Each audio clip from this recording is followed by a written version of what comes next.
Netflix's Wednesday Season 2 Part 2 Review. Still dancing with its hands. Spoilers follow for Netflix's Wednesday Season 2 Part 2. Also Season 2 Part 1. And Season 1. It's hard to pin the success of Netflix's Wednesday on any particular element. Is it Jenna Ortega's pitch-perfect central performance as Wednesday Addams? Nostalgia for the characters created by Charles Addams, the movies or the TV show? It certainly could be the odd couple pairing of Ortega's dour Wednesday and her roommate at Nevermore Academy, the chipper Enid Sinclair. Or maybe it's that dance craze on TikTok, which repurposed a scene featuring Ortega's COVID-fueled moves with audio of Lady Gaga's Bloody Mary, and helped the show explode into one of the most watched Netflix series ever. It's that last bit, the viral spark of simple-to-do dance moves and easy-to-repurpose audio that Wednesday Season 2, Part 2 tries to recreate, thanks to a brand new song from Lady Gaga herself, as well as a choreographed dance from Myers. And it also points to the essential fault in the series. Wednesday seems to be constantly grasping for something slightly beyond itself, whether that's an unreproducible organic success, the trappings of a supernatural school mystery series, or the dark humor of the Addams family itself. In the second part, the series created by Alfred Gough and Miles Millar picks up, and quickly disposes of the cliffhanger from Part 1 that Wednesday has seemingly died. She's not dead, of course. It would be hard to continue the show without the main character. But it's still part of the overpacked nature of the series that Wednesday heads to the afterlife, meets the ghost of her former headmaster Larissa Weems, and is back alive all by the end of the opening credits of the first episode. The rest of the season attempts to balance the ongoing council of Ghost Weems. Plenty of Addams family drama, mysteries in the school involving werewolves, a siren cult, a duplicitous new headmaster, ghosts, curses, and even a love triangle that turns into a love rhombus around Enid. Wednesday is busy, and you can often feel the flop sweat of ideas hiding paper-thin messages about family that only sort of connect with the characters. It's too much for Wednesday, the show, not the character, to handle as the series zips around the halls of Nevermore, out to the Addams house, and even briefly to a Day of the Dead-themed reskinning of the local Pilgrim World theme park. Wednesday is busy, and you can often feel the flop sweat of ideas hiding paper-thin messages about family that only sort of connect with the characters. Wednesday's sometimes romantic interest, Tyler Galpin, continues to draw an inordinate amount of focus in the show. Not only does he have an extended family which is nowhere near as interesting as the Addamses, but the show also leans into the series' over-reliance on CGI monster fights. Wednesday's best special effect, hands down, is Ortega's performance. To spend so much time swooping past monsters that look like they're trying to ape the kitsch of Tim Burton's clay-animated creations from movies like Beetlejuice and otherwise, but with the slick sheen of computer animation, is a crime. Like the attempt to reviralize the show with Enid's new Gaga dance. It's an echo of what could be a corporatized version of a homemade sensation. By contrast, though, when the show focuses on the characters over plot, it works. And that's on display in not just the best episode of Season 2 Part 2, but the best episode of the series, period, which finds Wednesday and Enid switching bodies. While there's still a lot more going on in that particular hour-plus episode, it's arguably the only one of the 16 episodes produced so far that manages to properly balance supernatural shenanigans and the overall plot while elevating the central relationship of the show to the forefront and actually giving Wednesday and Enid clear arcs where they learn things about themselves and each other. You know, a properly structured episode of television. It's also an absolute blast to watch as Ortega dances to Blackpink and apes Myers' effusive performance, while Myers clamps down her emotions to a simmering fury, plays the cello, and gets to sarcastically dismiss everyone else in the cast. When the show pairs these two characters with and against each other, Wednesday works. Which is why it's unfortunate that it continues to separate them so frequently. There's certainly an attempt to recenter the show on Wednesday and Enid in Part 2, but the series keeps getting distracted with other plot beats or forcibly sending the two actresses in physically opposite directions to its detriment. There are other parts of the show that work, to be fair. Evie Templeton as Agnes DeMille, who can turn invisible and is obsessed with Wednesday to the level of stalking, is an absolute unhinged delight, and goes from a one-note joke in the first part to a more nuanced character in the second part. Steve Buscemi continues to bring the right amount of quirky energy to his role as the mysterious new dean of Nevermore. His delivery finds him one step removed from the material, commenting on its ridiculousness while relishing living in it. It's basically, how do you do, fellow kids? But make it supernatural. Christy is also a welcome return presence, managing to bring arch humor to her scenes and a fair amount of wistful pathos as well. And Joanna Lumley as Grandmama Hester Frump eats up every scene she's in as both confidant to Wednesday and withering dismisser of her daughter, Morticia. The issue is that Wednesday has more characters than it knows what to do with, and those mentioned above who are allowed to relish the material stand in direct contrast to the more grounded members of the cast.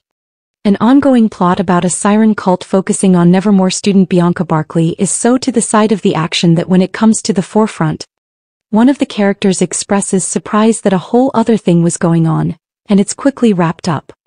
Enid's relationship drama is mostly a non-factor, which is fine given the lack of sparks Myers has with anyone other than Ortega, but spending any time on this love rhombus romance seems a nod to the school setting without ever fully embracing the joys of the genre.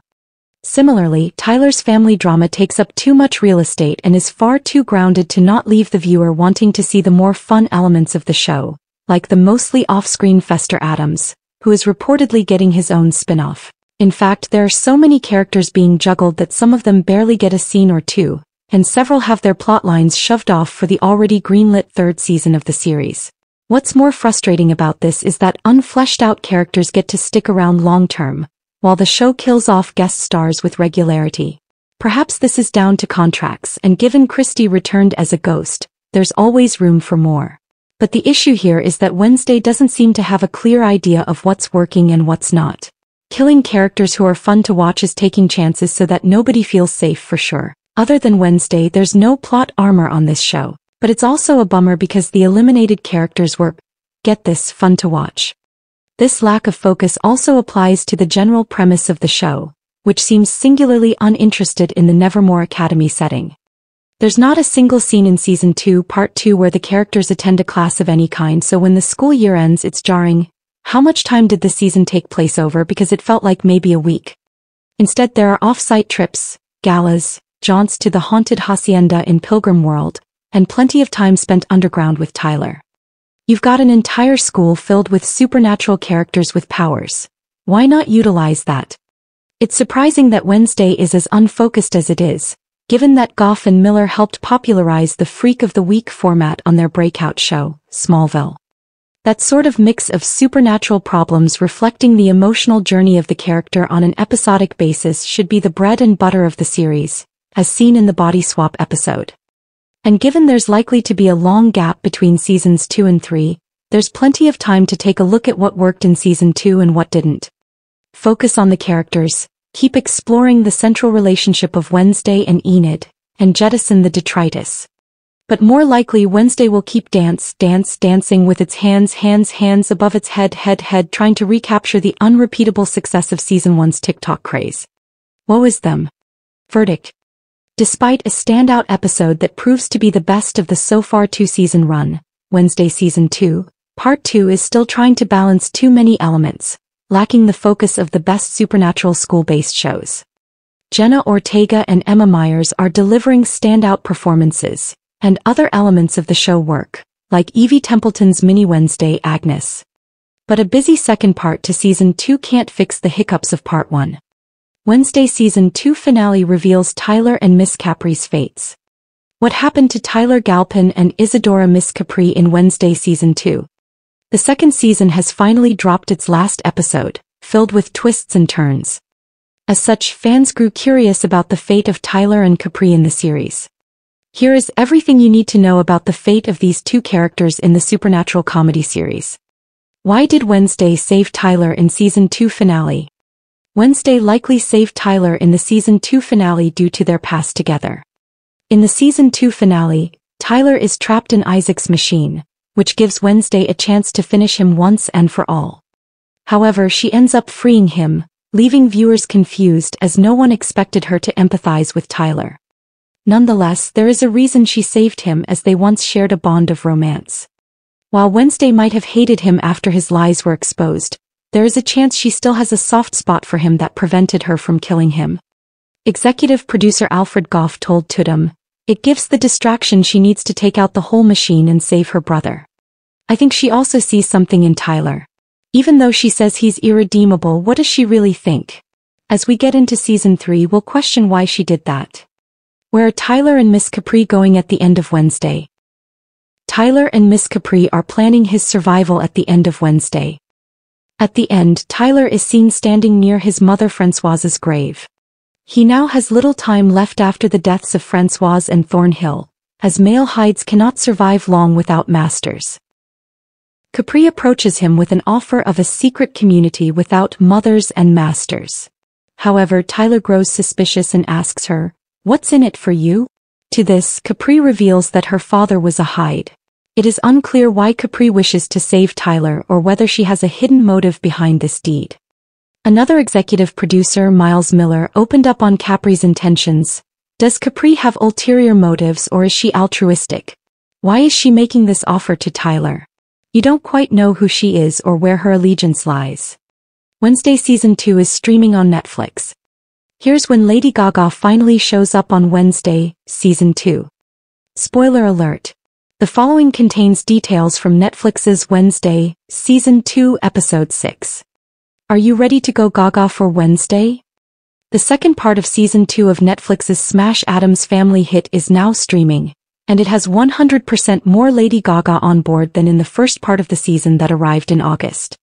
The pop star's fans were sorely disappointed when the first 4 episodes of the series' second season debuted without an appearance by Gaga, whose guest starring role in the gothy drama has been teased by Netflix for months. How does Lady Gaga show up in Wednesday? Lady Gaga shows up in Season 2, Episode 6, as deceased Nevermore Professor Rosalind Rotwood. Wednesday goes to Rosalind's grave searching for a way to retrieve her broken psychic powers. There she encounters Rosalind's spirit after reciting a mystical chant, and Gaga shows up all ethereally clad in white with platinum blonde hair and eyebrows. While Rosalind gives Wednesday a quick supernatural power boost, it comes at a cost. Her peppy roommate Enid interrupts the seance and she and Wednesday wind up swapping bodies Freaky Friday style. Rosalind shows up again later in the episode to tell Wednesday that if she and Enid don't find a way to reverse the body swap by dawn, they'll both die. Before they can focus on themselves, the pair has to try to save Wednesday's little stalker mini-me Agnes after she discovers and follows Tyler, his mother Francoise and crazed zombie uncle Isaac. The mixed-up Wednesday Enid show up, save Agnes and Wednesday wolfs out in Enid's body, sending Tyler and his messed-up family packing. The roommates finally understand each other, sharing some heartfelt sentiments at Rosalind's grave before swapping back to their appropriately pigmented selves. However, all is not well. Wednesday's premonition about Enid's death has been swapped with one that says an Addams must die. Who else is in Wednesday Season 2 cast? Gaga's big Episode 6 cameo was hotly anticipated, but she's not the only big name on the docket this season. Other guest stars include Catherine Zeta-Jones, Luis Guzman, Steve Buscemi, Billie Piper, Christopher Lloyd, Heather Matarazzo, Dame Joanna Lumley, Fred Armisen, Isaac Ordonez, Haley Joel Osment and Thandai Newton.